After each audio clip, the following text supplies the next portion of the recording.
December 14th, National Bouillabaisse Day. What the heck is Bouillabaisse? It's actually a French fish stew. That's what it is. And what's funny is, when I was researching this and I found, as usual, there's a million different versions. And, I pull from here, from there, stuff that I like. When I was researching it, there were so many recipes that were similar to something I've made for myself for dinner that I've never even done for the show, that I did with mussels, because I love mussels, and I found this, brothy soup that, it's not even a soup, but, a sauce that you make with your mussels. So this is kind of similar to what I've done, but with a couple of variations. So I'm anxious to try this. Plus we're incorporating a lot more seafood. We have mussels, we have clams, shrimp, and we have our fish of the day is grouper that we're using. I really wanted halibut for this, but my fish market didn't have halibut. Can you imagine? Then I was this close to getting monkfish, which I've had and I love too, because you need a really firm fish to add to this. You can't just throw something that's going to fall apart, like a flounder or something. You can't just throw that in there. You need something kind of firm and meaty. Okay, so that's what we're doing there. But anyway, let me get started here right away. We're going to take a tablespoon of olive oil and heat that up in our pan, okay?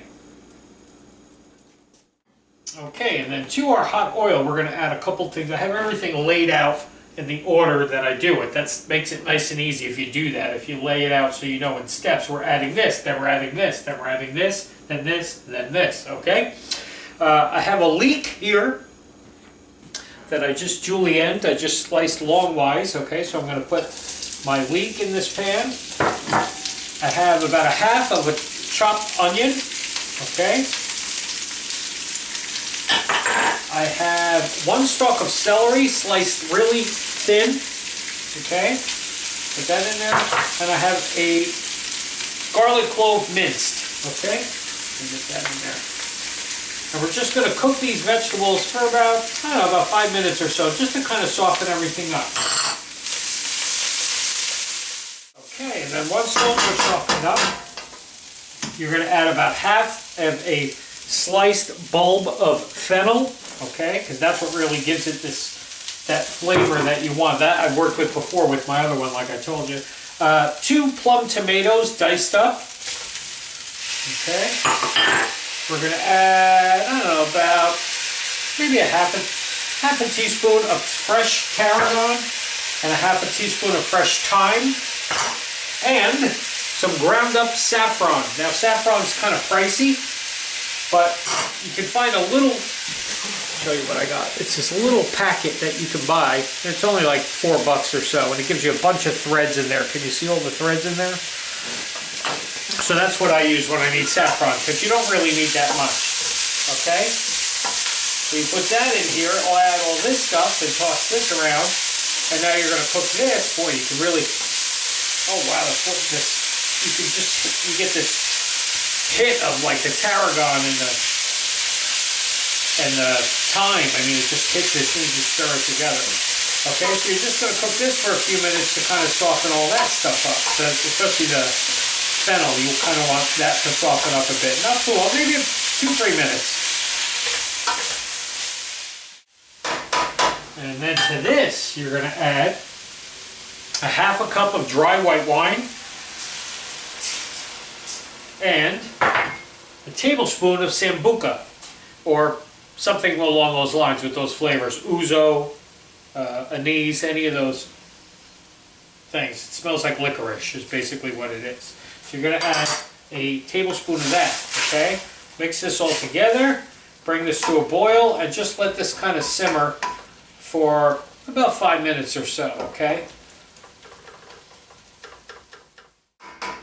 Alrighty, now, normally with this dish, from a lot of the recipes I read, you would add a seafood stock. Because it's a French dish, of course, my first go-to was Julia Child's to see how she did it, because of course it's in, it's in the Art of French Cooking, Volume 1, I think. So of course that was my first go-to, so if you want to do that version, you totally can, but it's a lot of work, a lot more work, because you're making your own fish stock. You can't really find fish stock in the store, or I can't anyway. I've looked and you can't find boxed fish stock. You kind of got to make your own, and to do that, you need the bones and the heads and the shells of all your different fishes and the lobster and all kinds of stuff, because you could do lobster in this dish. You could do any kind of seafood basically you want that you can add to the scallops, lobster, whatever. But you'd have to make your own fish stock, and that's a ton more work because you're cooking all of that down, like I said, with the heads and the bones and all that stuff, and then you'd strain it all, and there's your fish stock. This one is kind of a cheat because to get our fish flavor, we use clam juice. So about a cup of clam juice, okay, and I'd say about a cup of tomato juice. Is that a cup or is that a half a cup? Nah, it's probably a half a cup. Half a cup of tomato juice, okay? And you're going to add that right to that. And about 1/8 of a teaspoon of fresh black pepper, okay? So you're going to bring this in, bring this to a simmer, and let this continue to cook for about another 10 minutes, okay? You want to let all these flavors really just kind of meld all together. Alrighty? Okay, so now it's time. Let's make sure we got a medium heat simmer here. Now it's time to add some of our fish anyway. We're going to do it in batches because the shrimp and the mussels will cook really fast. The clams and the grouper we got to give a little time, okay? So I guess I'll put my clams in first. I got a dozen little necks, and I'll just put them around the sides here. Just push them right into your sauce. Okay, so my clams around the side, and then I'm going to take my grouper, and I'm just going to kind of put that right into the middle of this. And just try to make sure that that's into the broth, because that's how it's going to cook. Okay? Got some nice 1-inch chunks of grouper, some nice big chunks, okay? So there you go. I'm just going to cover that. And we're going to let this cook for about, I don't know, 5 minutes or so, 3 to 5 minutes. You want to wait till all your clams open up and your fish looks like it's, on its way to being cooked. We still have to add, like I said, some other stuff, so it doesn't have to be completely cooked after the 3 to 5 minutes. We just want to get those clams opened up. Remember the rule, if your clams or mussels don't open, they're no good. Don't force them and eat them. Throw them away.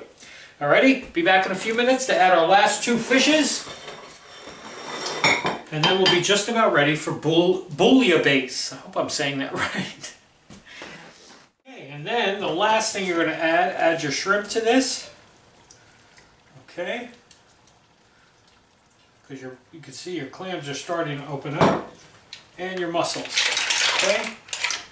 Wait for everything to open up and be beautiful and hot and cook through. So we're just going to cover this again for about 5 minutes or so, and we'll come back and we'll check on it. If it needs to cook a little longer, then we'll cook a little longer. It's something you kind of got to eyeball when you add the shellfish, because you got to make sure that everything is cooked through, okay? So we'll be back in about 5 minutes or so. Maybe I'll set my timer here. Yeah, let's start that. We'll get that going, and we'll be back in about 5 minutes. Alrighty, all done. Look at that beautiful stew. I'm using one of my clear bowls so you can see all the stuff that we get in this. I mean, it's mostly just, seafood and a little bit of the greens that you'll get. Not even greens, but you know what I mean? It's like a soup. It's a soup. Get a nice piece of bread, so I'm going to taste my broth first. I just want to soak some of that up so we can see what that tastes like first.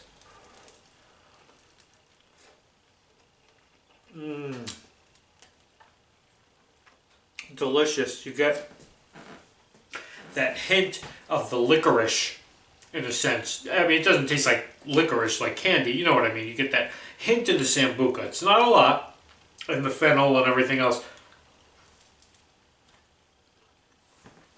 Just a little hint of it, which is what I love about this dish. When I made it with my mussels, a little bit different, but along the same lines. And mine had a little spot of cream in there too, so it was like this really thin, brothy cream sauce. It was really delicious. But anyway, I'm going to grab a shrimp and some of my, I can get this muscle just really wants me to eat it right away. Right here I have a clam. I have a clam and some of our veggies.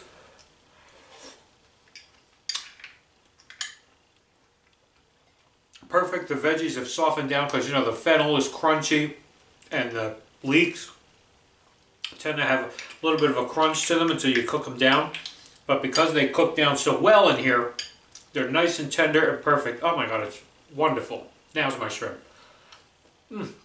Oh, can't wait to keep eating this one. A whole loaf of bread to dump. Alright? Bouillabaisse day, everybody.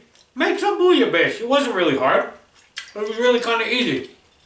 Just gotta put whatever seafood you like. Find what's on sale. Alrighty? We'll see you tomorrow, everybody.